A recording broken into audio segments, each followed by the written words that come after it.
Täällä on Sarjismies Kesola Sarjismiehet podcastista ja suoraan Comic Con Finlandista. Toista kertaa järjestetään tällä kertaa Helsingin Messukeskuksessa ja vaikka pirkanmaalaisena harvittaa hiukan tietysti, että ei olla enää kotiseuduilla, niin kyllä Messukeskus on osoittautunut paljon paremmaksi paikaksi järjestää tapahtumat. Tilaa on paljon enemmän, tapahtumaa on paljon enemmän ja aivan muutenkin loistavaa meininkiä on täällä luvassa. Tämän Festariraportin tarjoaa Comic Pugh, Euroopan yksi parhaista nettisarjakuvakaupoista. Siellä ilmaiset toimituskulut Suomeen, hulkin kestävä paketointi ja muutenkin jämäkkä meininki toimitusten suhteen, joten käykää ihmeessä siellä ja laittakaa jo tässä vaiheessa meidän kanavatilaukseen ja pistäkää videolle peukku, jos tykkäätte meidän meiningistä, koska mehän arvomme myöskin meidän podcastin tämän tuotantokauden jälkeen valtavan sarjispaketin, joten jos kommentoitte tähän videoon, niin olette mukana arvonnassa. Tällä videolla käydään ensin katsoa vähän yleistunnelmaa ja sen jälkeen mennään haastattelujen pariin, joten katsokaa ihmeessä video loppuun asti. Myös minä olen täällä.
Ja kuten nähtiin, niin aivan loistava tunnelma on täällä festareilla. Koska ollaan Sarjismiehet podcastissa, niin seuraavaksi mennään sarjakuvan tekijöiden haastatteluun. Meillä on haastattelussa brittiläiset sarjakuvan tekijät Steve Pugh ja Charlie Adlard, joten mennään sinne.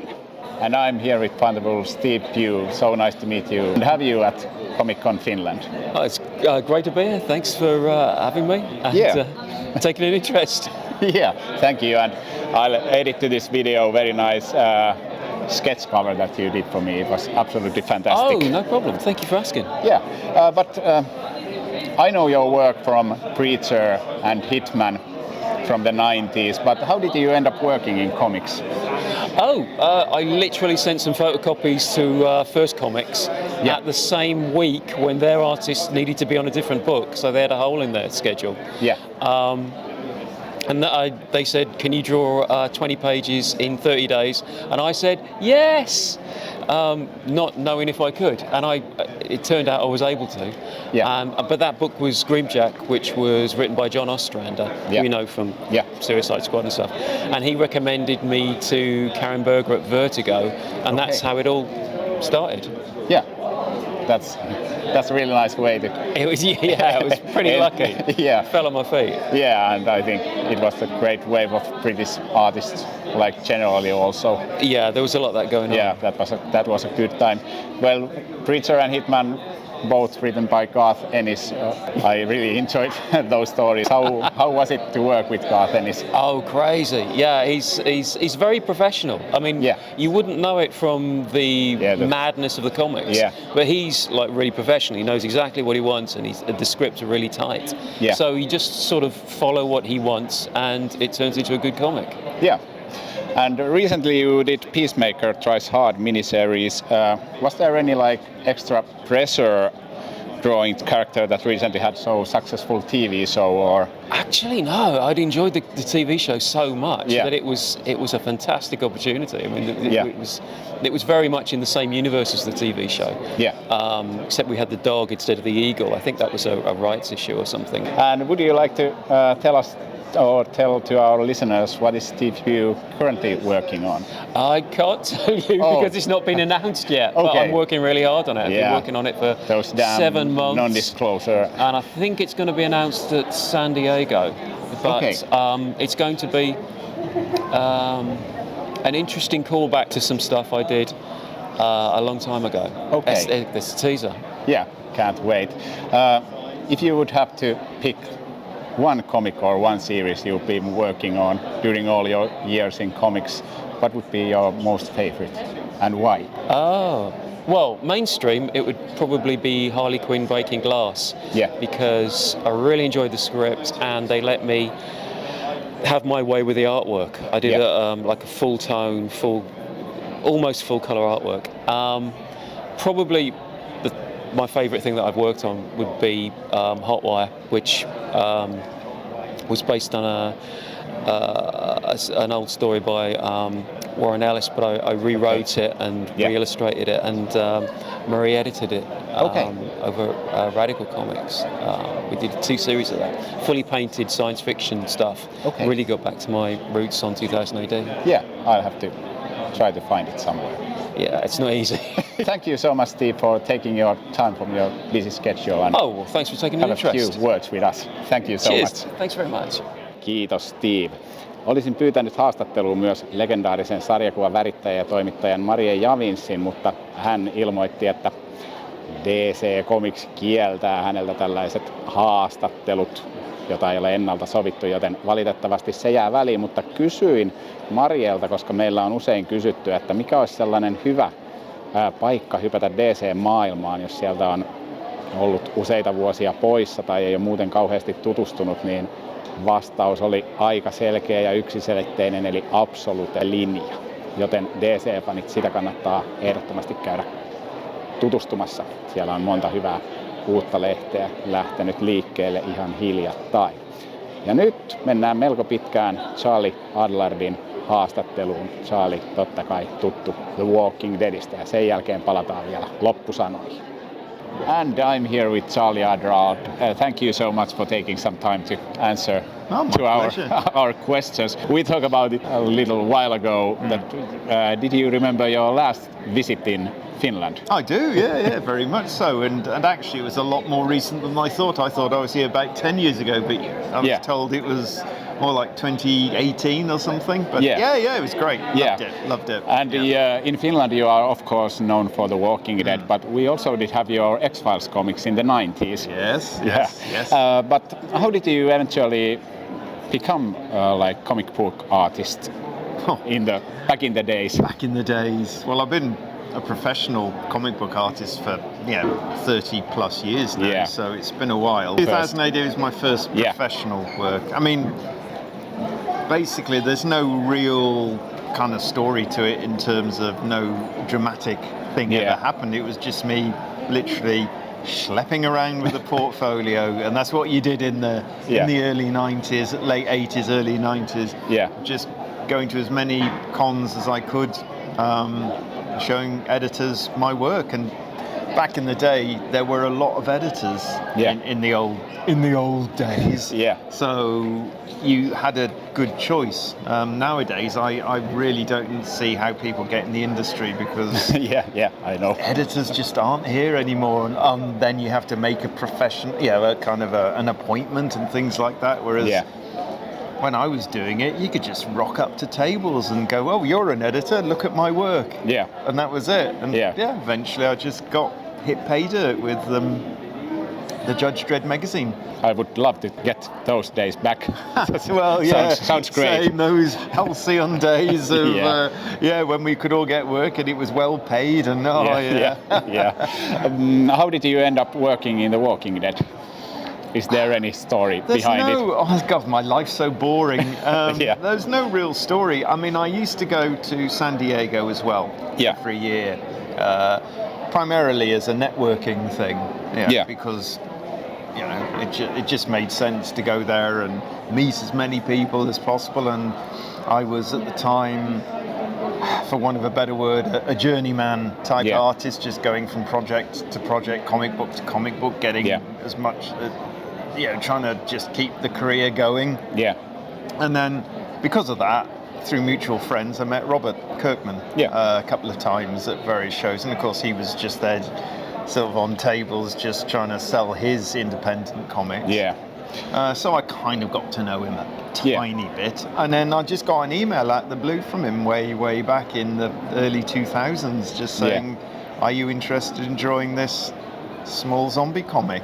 Yeah. And I kid you not, I was literally in between, as they always say, in between projects, i.e. I was about to be unemployed. Yeah. So, of course I said yes. Yeah, the big audience probably don't know that Walking Dead wasn't like an instant hit when it started. No, it was the time Image Comics were sort of going through that period after the big explosion in the 90s.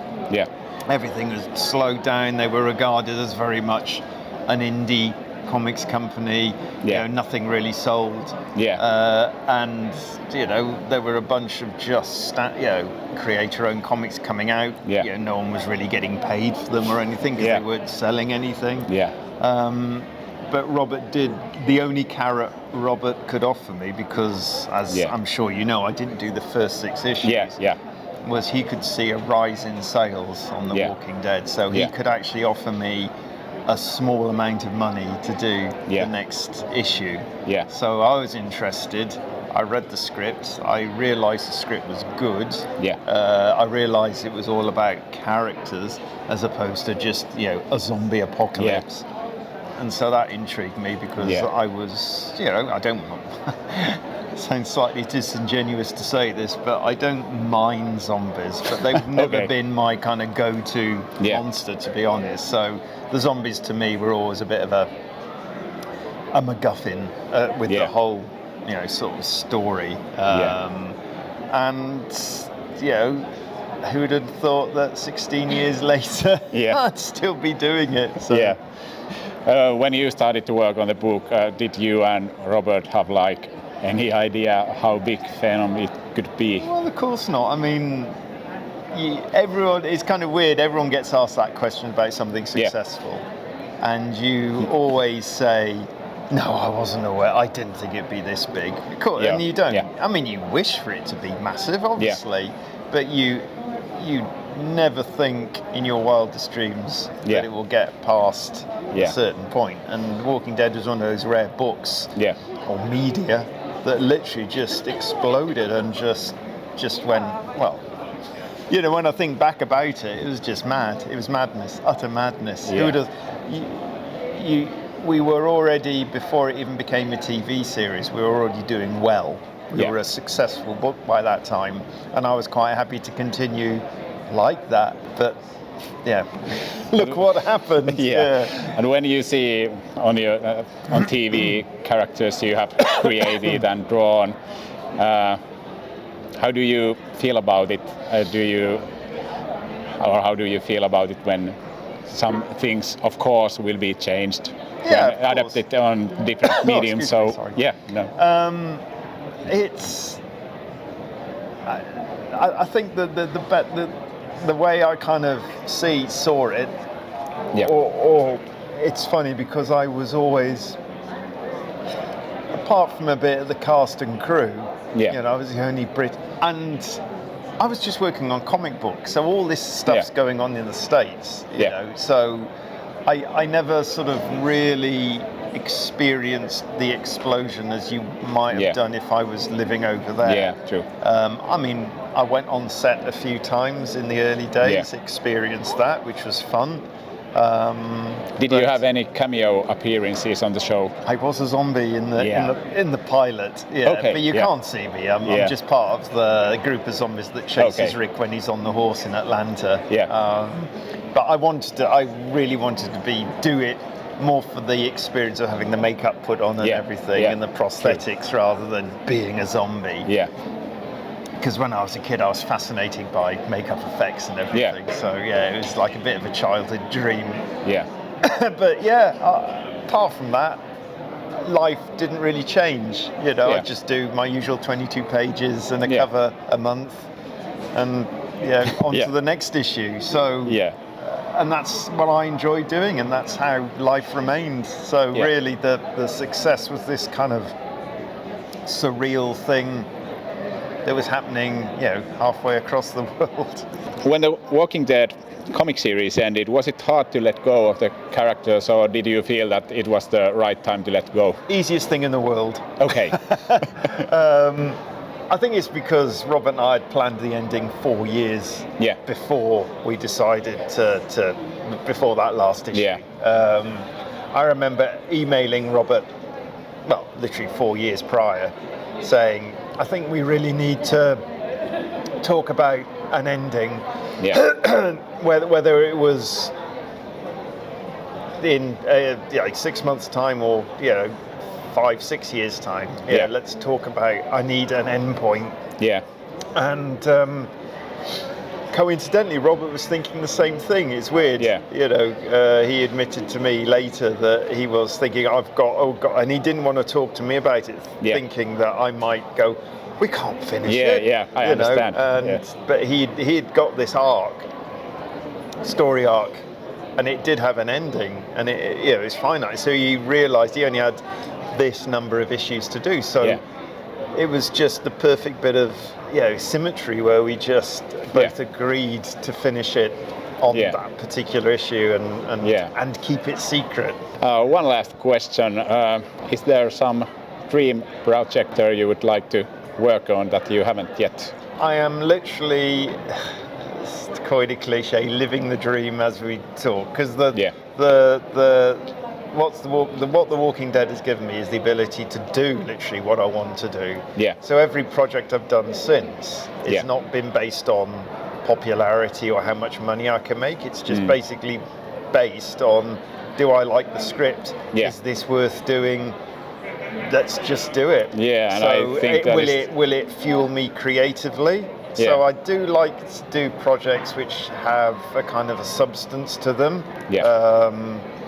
So all the things I've tackled since, whether it be Heretic or Altamont or Damn Them All, they've all had substance, they've all been about stuff, they've all been very character-based.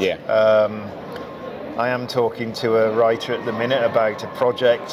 I can't talk about it, but it's very character-based and it's really interesting. But it's kind of not to sound too sort of full of myself, but I kind of want to leave a legacy. Not just The Walking Dead, but a legacy of just good work. And that's all I want to do now, and own it. So I'm not interested at all in other characters, because they aren't my characters. And I think what you mentioned is for a comic book creator like the ultimate freedom. Yeah, it is, and I'm very lucky and privileged to be able to do that, because obviously not many people get the chance to do something like that, because they've got to make ends meet basically. Whereas I'm lucky that The Walking Dead is still, shall we say, the gift that keeps on giving. So I can relax financially, and I can just get on with whatever project I'm doing, which is at the time. I'd like to think every project I do now is the thing I really want to do. So, and then once I finish that, I go on to the next thing I really want to do, and long may that continue. I always say, I don't call it a job. It's not a job. I am at my most relaxed when I'm drawing. And so I've just had fun for the last 30 years. Thank you so much for taking time to talk with Sarjismiehet podcast. Thank you so much. Thanks very much. Thank you. Siinä oli Sarjismiesten festariraportti tällä kertaa. Tosiaan, laittakaa kanava tilaukseen, painakaa videolle peukkua, ja jos kommentoitte, niin olette mukana sarjakuvapaketin arvonnassa. Nähdään taas muutaman päivän päästä seuraavan podcastin parissa. Se on moro!